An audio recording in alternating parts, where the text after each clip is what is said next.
Hello folks and welcome back. We are about to put our skill point. We've got one left. We've got one already in stealing, which is pretty much, I'm not going to be making much use of that, but never mind. It's a pity we can't unlearn it, but we'll put one into the combat training so we can get access to second tier weapon talents.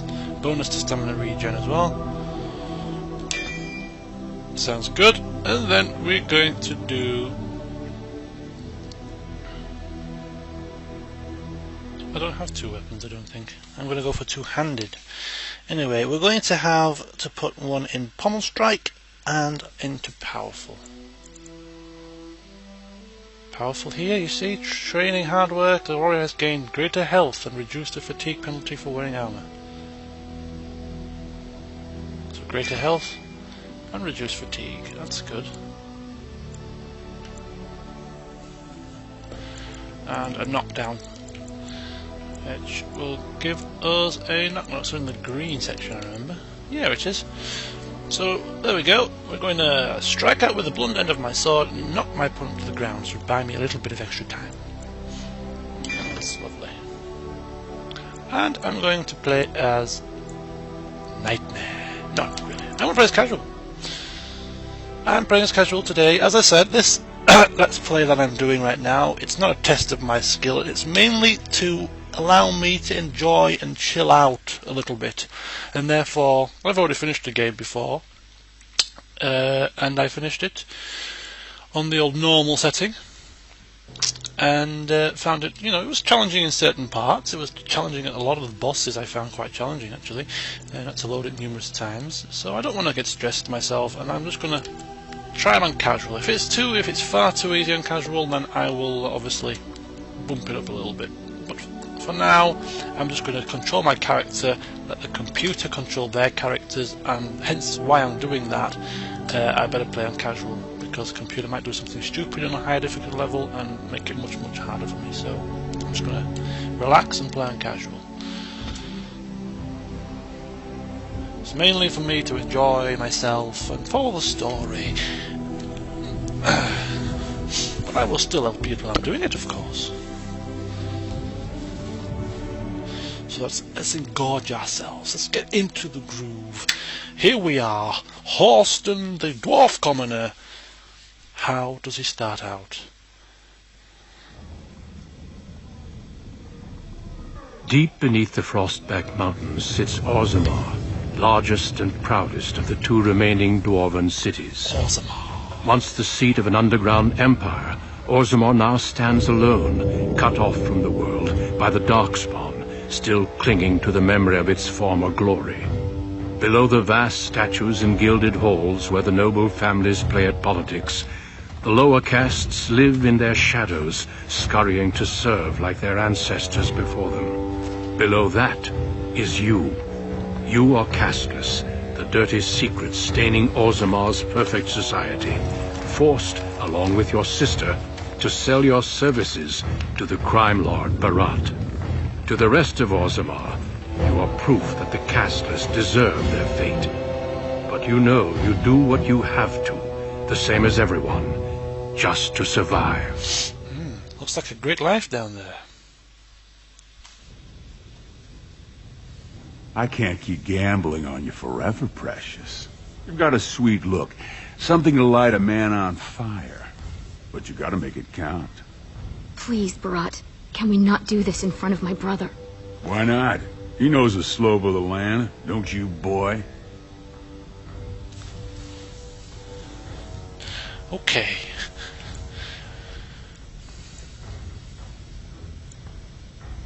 Didn't I tell you not to talk that way to my sister?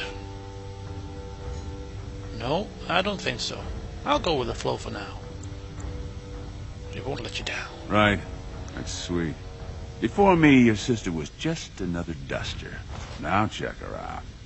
Braids down to here, gold cap teeth. She can recite elf poetry and play the string harp. Every man's dream. All she's got to do is find a lord, squeeze out some kid who looks like him, and we're all living the easy life in the Diamond Quarter. Please, don't get involved. You know that never goes well. How much more does he think he can do? He think you can do? Oh, please don't get involved. You know that never goes well. He's right. Whatever it takes to get out of this cesspool. Listen to the kid. He knows the deal you made. He lays low and does whatever jobs I don't want to risk anyone valuable on.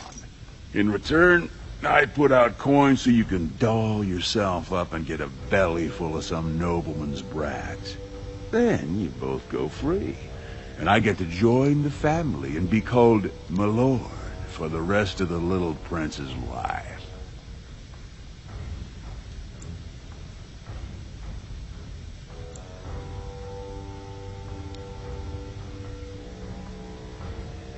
Okay. Well, unless I start seeing results, we're going to renegotiate. I'm giving you another week, Precious. If you haven't found a patron, you're back to sweeping streets. But I have. I've met someone. That is, I didn't want to promise, but he seemed interested. See? Told you we'd deliver. It's nothing definite, but he said he wanted to see me again. Excuse me if I don't start knitting booties. Until I do, you're the one who's going to keep paying her debts with your service to the Carta. What do you need me to do? Your buddy Lesky's waiting outside. He knows what I'll need from you today. Don't even think about bungling this job. Your whole family's on loose sand with me right now. And I know you don't have anywhere else to turn. I'm sorry you had to see that. I've seen it all before, and I'll see it again. And I feel like every time you do, it kills something in you. You were such a loving child. I hate what this place made you into. That's why I didn't tell you. Barat's been warning me ever since 2 of his other girls found patrons at Lord Harrowmont's reception. They've been getting gifts already. Lord Rooston gave Elsie a surface silk gown, and she's not even pregnant. Barat's getting impatient.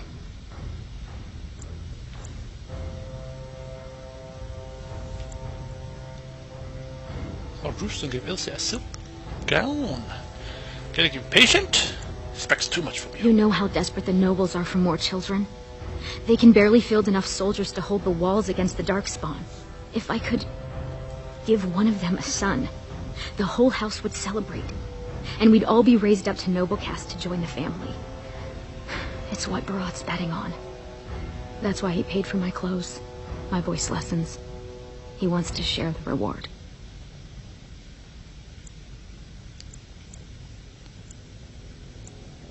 Did you say there was a noble who was interested? Yes. That is, I hope. He certainly seems charming. He treats me like a real lady, not just someone to tumble and forget. Who is he? I don't want to say, in case I'm wrong. It just seems too mad to think of one of the most important men in Orzammar with someone like me. Anyway, time is rusting, and I need to get dressed. These fashions will be the death of me. 100 buttons on each sleeve. And Lesky's probably already outside waiting for you. Okay. Goodbye. Stay out of trouble. I'll see you tonight. Okay. Oh, can we not pause it? There we go. Let's put some subtitles on. That might help me to realize what the hell they're saying. Conversations. Oh, my conversations. Oh, yeah, that's fine. Yes, thank you.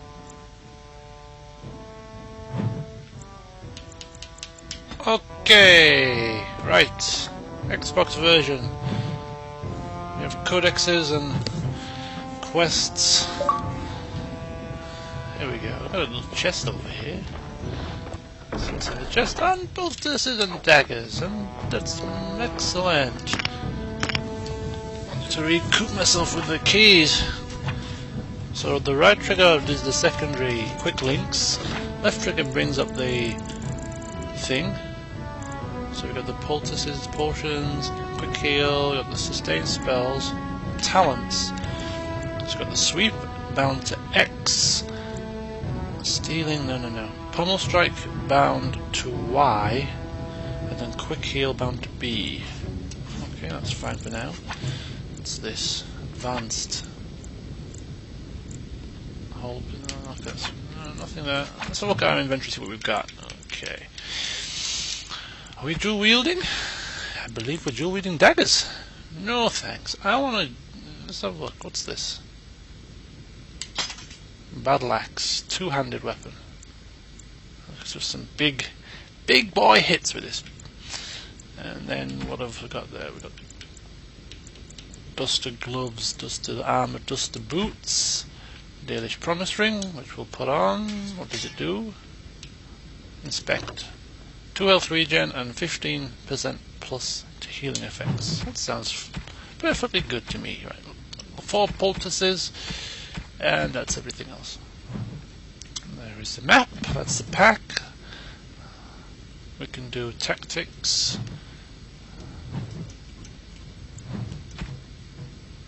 Where's the books? There you go, codexes. So now we have the quests. We've got to find out what Berat wants you to do.